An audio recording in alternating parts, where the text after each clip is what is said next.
Hello, freaks. So welcome back to the Infernal Viewer channel. And I've got an interesting video for you. Today, we're going to be talking about this. This is In the Miso Soup by, now I don't know how to say this person's name. Is it Ryu Murakami? I don't know. So yeah, we've got a book review today, and not a Doctor Who book review or anything to do with Doctor Who. I wanted to sort of, I've resigned to the fact that this channel is mainly just going to be Doctor Who, but I want to do other things besides because it's not my only interest. And I read this recently, and I thought this would be an interesting one to do a review on. But this is kind of out of left field, this book, I suppose, if you have only sort of seen my experiences from being a fan of Doctor Who, and you see my taste, of being a fan of Doctor Who, then this might seem out of left field. So yeah, let's just get into this review. So this is basically sort of slotted in what some people like to call the transgressive, sort of, I've just got a bit of hair poking out there. It's really annoying. That is really doing my head in. Right, anyway. The sort of transgressive genre, sort of like the kind of, oh god, now my mind's gone blank as to what the word is. Sort of genre, you know? That's a great description of the genre. But it's also firmly rooted in, I'd say, sort of psychological thriller. So what is this book about? So this is the book, this book is about, it's just before New Year, and we're following Kenji, who is a, he's a guide, but he's a guide for a very particular thing. It's set in Tokyo, and basically he's a guide to its nightlife. So, you know, the sort of clubs to do with, like, you know, sex. He'll also, you know, you can also get food and stuff, and he will show you around. But mainly he's there to show sort of the tourists, the foreign tourists around, and sort of, you know, show them where to indulge their desires, basically, as it were. So just before New Year's, Kenji basically ends up having to take this American on a tour called Frank, who he starts to. He thinks he's a bit odd. He's a bit strange person. And at the same time that this is going on, that they're sort of, you know, that he's got Frank, there is these really grisly murders happening that have just started. And it's not long before Kenji suspects Frank of the murders. And basically, the easiest way to describe this book is it's Kenji and Frank, you know, Kenji sort of follows Frank into the dark depths of the, you know, sort of underbelly of, you know, murder and all of that sort of stuff. Now, this author is, I think, more famous for Audition, which was turned into a movie, which I have not watched and I have not read. This is my first book that I read by this author. And I enjoyed it. It's an interesting one. When I finished it, I didn't really know how I felt properly about it. It's taken me a little while to sort of sit on how I, you know, sit on it and think about it for a little while and just sort of go, you know, and certain things have changed, I think, in a way.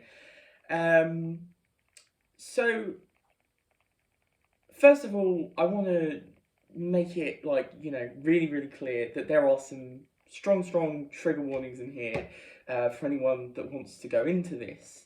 I would recommend it. I think it's a good book. But there are some trigger warnings. I mean, obviously, murder. There is mentions of rape. There isn't rape as such. Sort of, you know, but there is mentions of it. So, you know, there is quite a lot in here that you're not gonna, you know.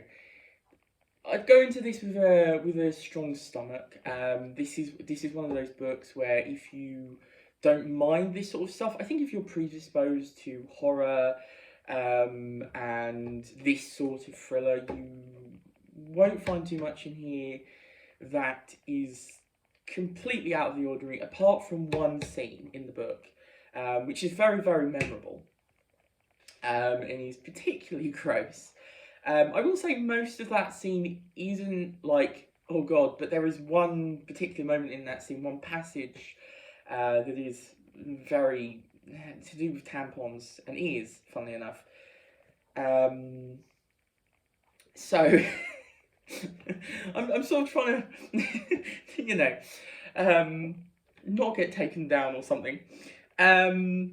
Yeah, you wouldn't want to do a reading out of this on YouTube. Let's just say that. Not if you want to get monetized.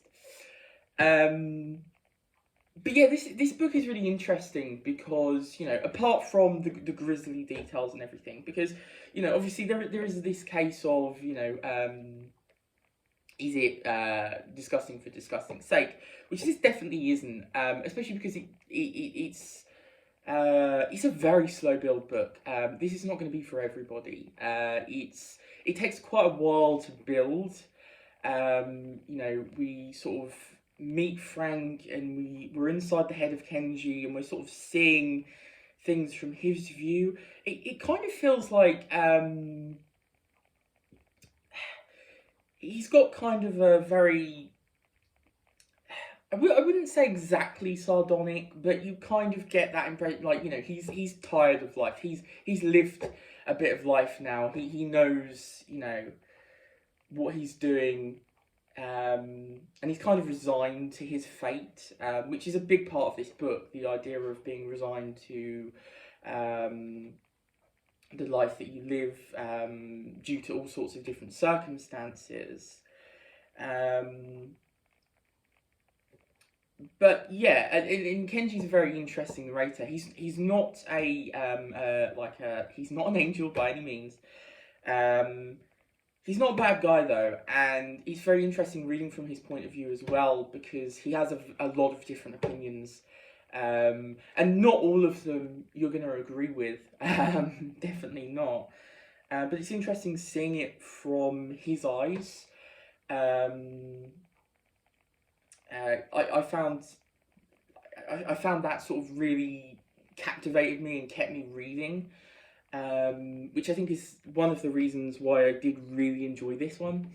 And it really is just a sort of character piece on these two characters, really, on Kenji and then Frank.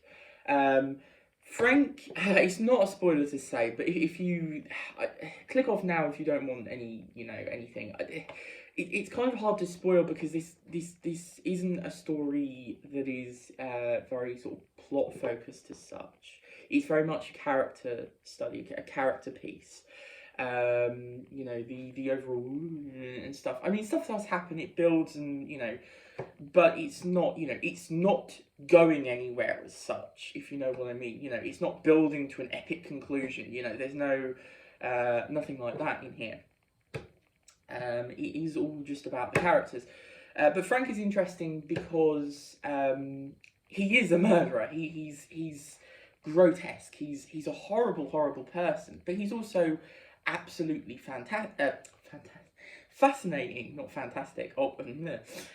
He's also very fascinating. And you can't help but be pulled into this world with him and with Kenji. Especially because he, you know, through the book, both Kenji and the reader in a lot of ways I sort of, you know, he's twisting everything. He's, you know, he's kind of trying to make you see it, you know, and you can never really empathise with him. But you start to sort of believe in some of the stuff he says, and it's really interesting, you know. He's really sort of twisting and worming his way into your brain, you know, and it's fascinating watching him do that. And you're never quite sure, you know, what he says. You know, you're never quite sure if anything he ever says in this book is real, what is real, what's made up, because a lot of this, you know, what he says is obviously fake. He's not really called Frank. That much, you know, we can gather, I think. But, you know, in the later part of the book, because it's basically divided in like three parts, and or three chapters, I don't know, sort of three long chapters or three parts. In the last part of the book, in the third part, Frank basically tells this quite a long story, stretching over quite a few pages of his home life, and you're never quite sure whether this is real, what's taken from real life, you know, how much is fictitious. But it's fascinating, and you really do get drawn into his world. The writing in this is fantastic as well, and I should note, hang on, I didn't note this before, but I should just have a look. Who is our translator? Because we always need to give credit to translators. Ralph McCarthy. So yeah, Ralph McCarthy. Obviously, I can't read Japanese, and so I don't know, you know, if anything is lost in translation in this, but personally I thought it was a fantastic translation. Really got across, you know, what this author was trying to go for. The pros in this, they're not, they're almost very sort of straightforward. You know, he's describing stuff. There's some great, you know, lyrical stuff, but also when it's called for, there's some very straightforward, just, you know, very plain descriptions, which really sort of, it doesn't glamorize any of it, you know, which is really nice, and, you know, I mean, obviously disgusting as well. But it's also interesting as well because this book really sort of, you know, I think you might go into this book expecting one thing, but really at the heart of this book, not only is these two characters, but is the idea of loneliness, of isolation, of, you know, sort of this sort of feeling of not really, like, society and stuff like that. It's kind of hard to put into words. You know, and how it sort of looks and treats certain people. There's a lot in this to do with the sex industry, obviously in Tokyo, and not just the sex industry. Obviously, you know, it wasn't just, you know, sex and hookers. I mean, there was a lot of different, you know, different clubs and things. You know, you have peep shows and, you know, you know, stripper bars and all these sorts of things, and you know, one they go into where they, you know, write on a piece of paper for different girls to come down, and then they chat to them basically, and see where it ends up, sort of thing. And it's very much a look at, you know, that, well, actually, as it says on here from the USA Today, but this is very apt, you know, the lack of identity and cultural and moral corruption. But also, I think, you know, I think something that's been talked about quite a bit now is this idea that there is a stigma to people who partake in this industry. You know, the women who partake in this industry often are, you know, thrown to the curb, or often treated very, very poorly. And and this looks at some of that. One thing I will say is this is very much, you can tell this is written from a male perspective. I'd be very interested in reading, maybe something similar to this that discusses some of the similar topics that and set in the same place, written by maybe a female author, who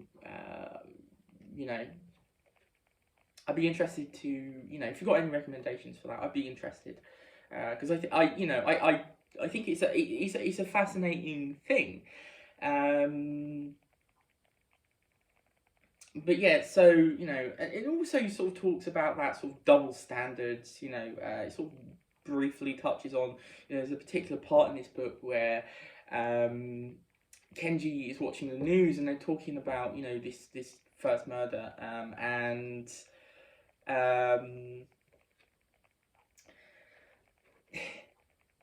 they're basically like, because the person who was murdered was someone who was a part of the industry who, as they call it, was selling it, they kind of put some of the blame on her.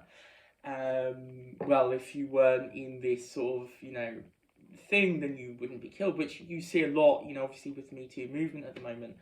I mean, a lot of that has been blowing up recently because of certain things, a lot's been happening recently.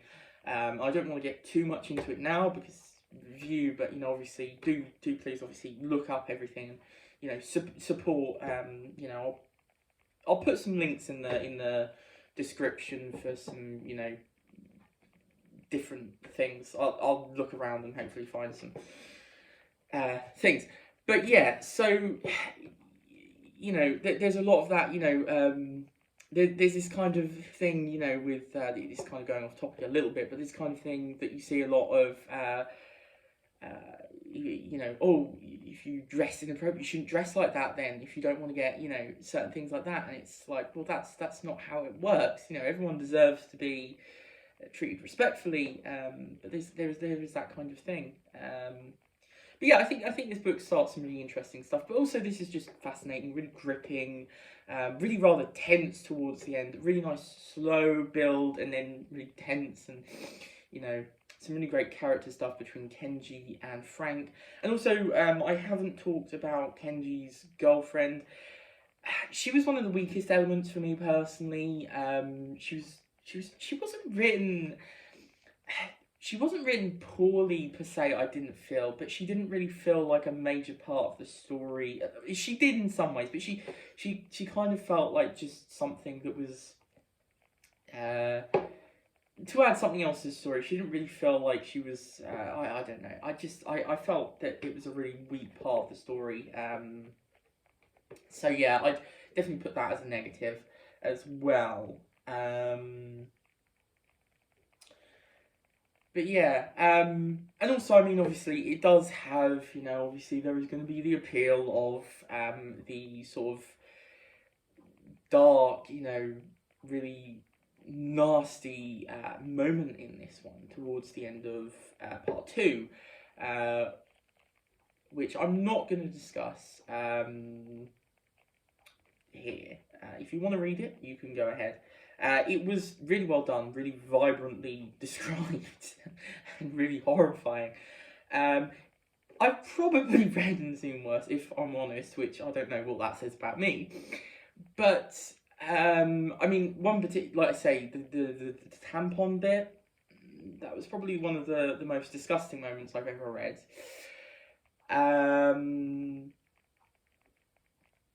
So, obviously there are going to be people that are like, oh, I'll read for that. And fair enough, if that's, I'm not going to shame you for that. But I do think there is more to it than that. And if you're just going into it for that, then I think you might be disappointed by this one, because it's not just that, which I was pleased by. Yeah. So yeah, this was really good. I enjoyed it. I have a personal Goodreads. I'm not going to link because it's just my sort of personal one that I like to keep track of stuff. And I rated this 4 stars, but I still don't know what to rate this. It's a difficult one because there's just so many different things that I just, yeah, It's also slightly dated as well. I should say that. You know, I mean, I think this was 90s. I want to say. I could be wrong. I think 1997. This was published in English in like 2003, but the original Japanese publication was, I believe, 1997. I think that says 1997. Yeah. So yeah. So yeah, that's my review of In the Miso Soup by this author, who I'm not going to say their name again because I'll just butcher it again. I'm so sorry. I probably should have actually just... The problem is I did look at a few places who talked about this, but they kept pronouncing it differently. I should have probably just gone onto a thing, and I should have done more research, to be honest. But yeah, okay, so yeah, that is In the Miso Soup. I hope you enjoyed. It was a bit of a different video, obviously, covering a very different style of book to what, and the thing to what I generally cover with sci-fi and, you know, generally more light-hearted things. But I do hope you enjoyed that review. I hope I got across what I thought about the book. I don't know how that came across, but yeah. So the usual guff, subscribe and like if you enjoyed. Comment if you're interested in this book, you know, or if you've read this book, how you feel about it. Did you enjoy it? Did you hate it? Did you just think it was meh? I'd be very interested to hear your opinions on this one. I think this is probably going to be quite a diverse one because, you know, the subject matter. And again, you know, if you're interested in this, just be cautious of trigger warnings and stuff like that. Maybe research those if that's something you need, because I definitely recommend it for this one. Dear God. So yeah.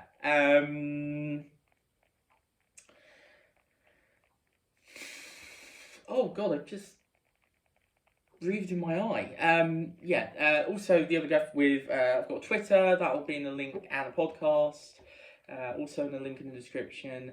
And I will see all of you lot later.